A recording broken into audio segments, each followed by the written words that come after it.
Hello guys, this is Rifat and আপনারা দেখতেছেন আমার YouTube channel mister Rifat. So আজকে আমরা ফার্স্ট প্রোডাক্ট রিভিউ করতেছি অ্যান্ড আজকে আমাদের একটা এক্সক্লুসিভ মডেল বলতে পারেন, ঠিক আছে? অ্যান্ড এটা আমি অলরেডি পোস্ট দিছি টাইম ভিডিওতে, অনেকেই দেখছেন বা অনেকে দেখেন নাই। তো তারা বলতেছে যে প্রোডাক্টটার রিভিউ করতে, প্রোডাক্টটা ইনসাইড দ্য বক্স কী আছে ওইটা জানার জন্য। অ্যান্ড স্পিড টেস্ট তো অবভিয়াসলি, অ্যান্ড স্পিড টেস্ট মানে বুঝাচ্ছি অবভিয়াসলি এটা ইলেকট্রিক্যাল অ্যান্ড কম্পিউটার ডিভাইস টাইপের কিছু একটা। সো আজকে আমরা নিয়ে আসলাম স্টার স্টারলিংকের স্ট্যান্ডার্ড কিটের রাউটার, যা বলতে পারে না কি, স্টারলিংক কি সবাই বলে, ঠিক আছে? তো জিনিসটা হচ্ছে এটা এটা স্টারলিংক কি স্ট্যান্ডার্ড কিট, এটার সাথে আরও কিছু অর্ডার দিয়েছি। কিন্তু কথা হচ্ছে যে এই জিনিসটা আমার না, এটা আমার এক বড় ভাইয়ের। কিন্তু এভরিথিং প্রসেস সব কিছুই এটা আমি আর আমার ভাই, হ্যাঁ, সে হচ্ছে ঢাকা কার্গোর ওনার, সে আর আমি মিলে এটা প্রত্যেকটা করা হয়েছে, প্রসেসটা করা হয়েছে। এখন এটা আমরা ইনসাইড দ্য বক্স করব অ্যান্ড রিভিউ দিব, বা কীরকম ম্যাটেরিয়ালস বা কীরকম কী, ওগুলো আমরা সব কিছু দেখব, ঠিক আছে? সো আমরা এখন বক্সটা খুলবো। প্রথমে আগে বক্সটা দেখে নিই বক্সটা কীরকম। বক্সে এখানে এক সাইডে সিল করা, এখানে সিল করা, তারপরে নিচে সিল করা, তারপরে এই সাইডেও সিল করা, আর এখানে কিছু সিল দেওয়া আছে উপরে। এখন দেখা যাক কীভাবে খুলবো। প্রথমে প্রথমে এটা খুলি, অনেক শক্ত।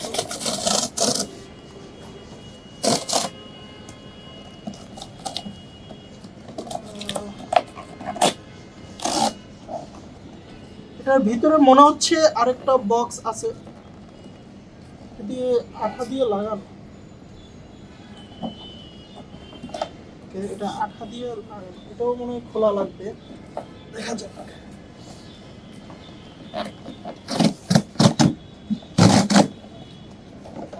ওকে, বুঝে গেলাম।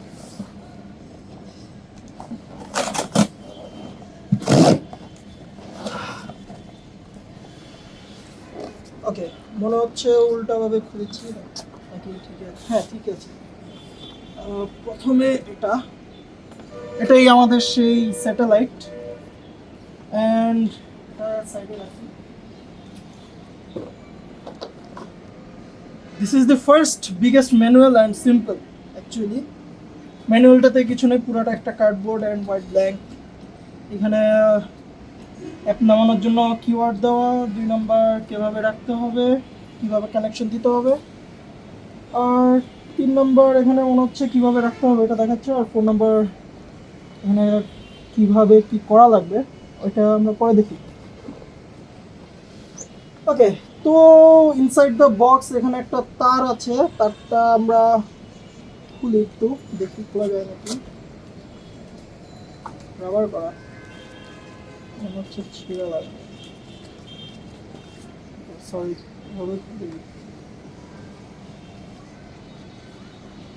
ওকে, 2 পিন তার, ইউএসএ 2 পিন বলে এটাকে, দেখা যাক এটা কিসের।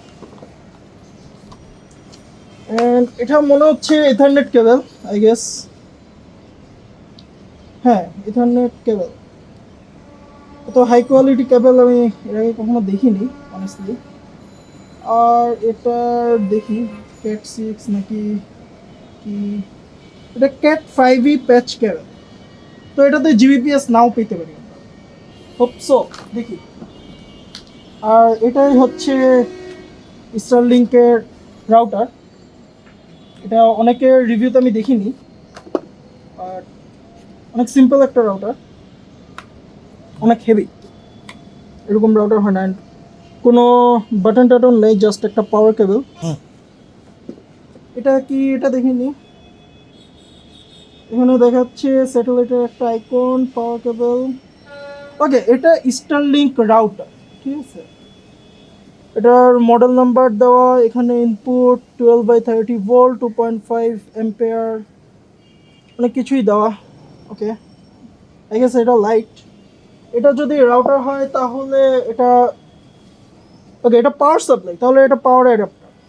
ওকে, এখন এটা মেবি ইয়ার সাথে লাগানো লাগবে। এটা মনে হয়, আমরা এটাকে কি বলবো, স্যাটেলাইটই বলি এটাকে। এটার সাথে মনে হয় পাওয়ার অ্যাডাপ্টার এটা, আর রাউটার আলাদা লাগানো লাগবে। এখন এটা সেট আপ করা লাগবে। আগে আমরা এটার কানেকশন ইলেকট্রিক সাপ্লাইটা দিই। ইলেকট্রিক সাপ্লাইটা দেওয়ার পরে দেখি তারপর কি করা যায় বা কী করে।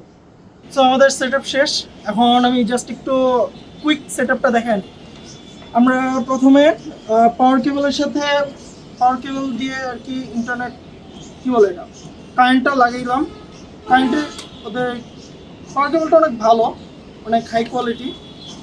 এটা হচ্ছে পাওয়ার অ্যাডাপ্টার। পাওয়ার অ্যাডাপ্টারের সাথে যাবে রাউটারে, আর রাউটার থেকে ইথারনেট কেবল, যেটা ইথারনেট কেবল ডিরেক্টলি স্যাটেলাইটের সাথে, স্টারলিংক স্যাটেলাইটের সাথে। এখন আমরা অ্যাপ দিয়ে এটা সেট আপ করা লাগবে। আমি অ্যাপ দিয়ে সেট আপ করতেছি। সাইডে আমি এখানে দিয়ে দিব কিভাবে আমি কি করলাম। প্রথমে এখানে যা দেখা যাচ্ছে স্টার্ট সেট আপ, তারপরে এখানে সিলেক্ট ইউর কিট, আমাদের এটা standard.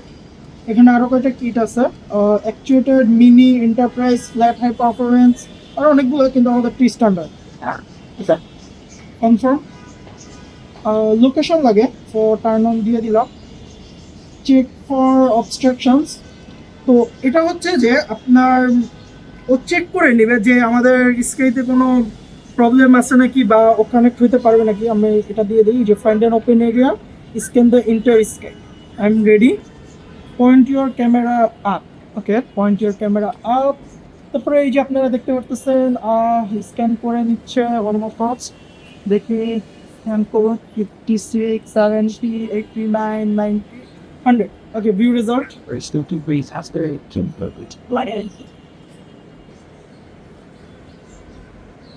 View result, estimated obstruction loading হচ্ছে।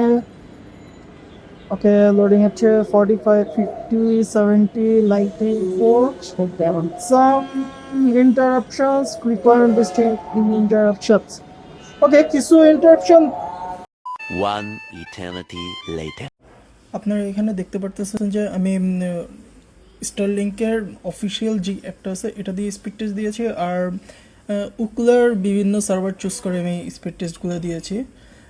ডাউনলোড স্পিড বাংলাদেশ নর্মালি যেটা পাচ্ছে 357, অস্ট্রেলিয়াতে 94, আর সিঙ্গাপুরে 161, আর স্টারলিংকের যেটা 244 Mbps। আর আপলোড চারটা সার্ভারই কম ছিল, অলমোস্ট আপনার 20-এর কাছাকাছি। তারপরে আমি পোর্ট চেক করলাম, কিন্তু পোর্ট আমি কোনোটাই পেলাম না, এবং পোর্ট সেট করার কোনো অপশন পাইনি। আর ওভিএইচ দিয়ে সিঙ্গাপুরে অটোমেটিক হয়েছে, যেখানেও 320 পাচ্ছিল, এবং ফাস্ট.com সেখানেও 200+ পাচ্ছিল। আমি তারপরে পোর্ট চেঞ্জ করে ট্রাই করেছিলাম, বাট কোনো লাভ হয়নি। তারপরে আপনার ওভিএচও আপলোড অনেক আপ ডাউন করতেছিল, বাট লেটেন্সি ভালো পেয়েছি। অ্যান্ড ফার্স্ট.কমেও লেটেন্সি ভালো, কিন্তু আপলোড স্পিডটা একটু কম পেয়েছি। ওভারঅল 20 বলতে পারেন।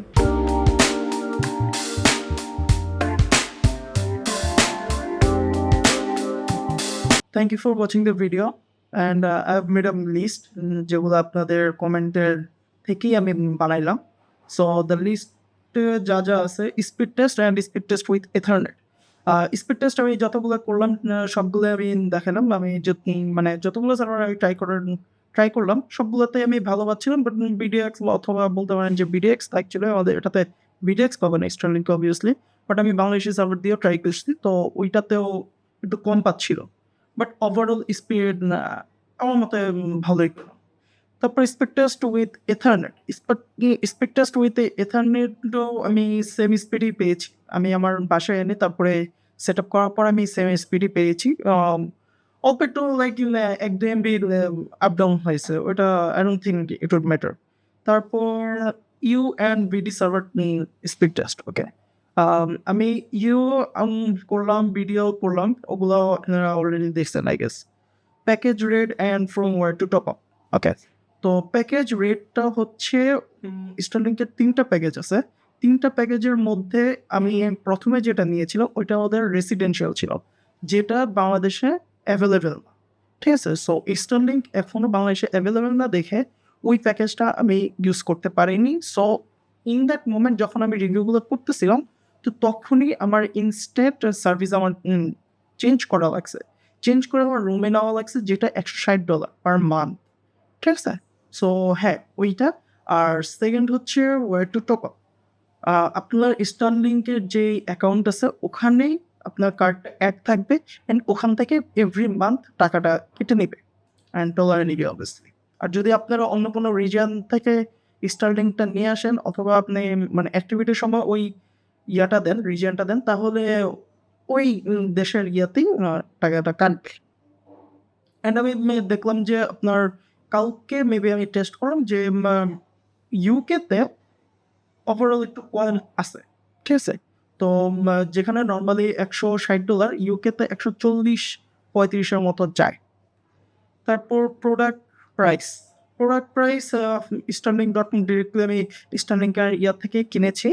আর আমি সাথে আরও জিনিস কিনেছি, যেরকম আপনার মাউন্ট স্ট্যান্ড আরও জিনিসপত্র 2-3টা জিনিসপত্র আছে। আমি এগুলোর জাস্ট লিঙ্কগুলো আমি ইয়াতে দিয়ে দেবো, ডিসক্রিপশনে দিয়ে দেবো। অ্যান্ড মাউন্ট স্ট্যান্ডটা কেনা অ্যাকচুয়ালি কী বলবো, অ্যাকচুয়ালি ইউজফুল। কারণ হচ্ছে যে ওইটা অ্যালাইন করা লাগে আমাদের।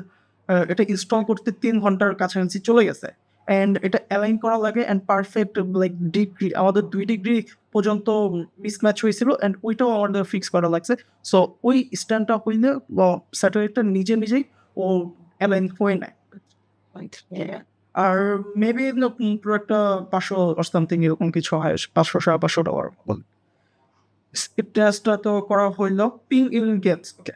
তো আমি ভ্যালোরেন্ট আমি ট্রাই করছি। ভ্যালোরেন্ট আমি কখনো খেলি না, তো আমি ভ্যালোরেন্ট অ্যান্ড ডটাতে ট্রাই করছি। আপনার স্পিড টেস্টটাই দেখতে পারবেন যে আমার পিংগুলো অনেক হাই ছিল।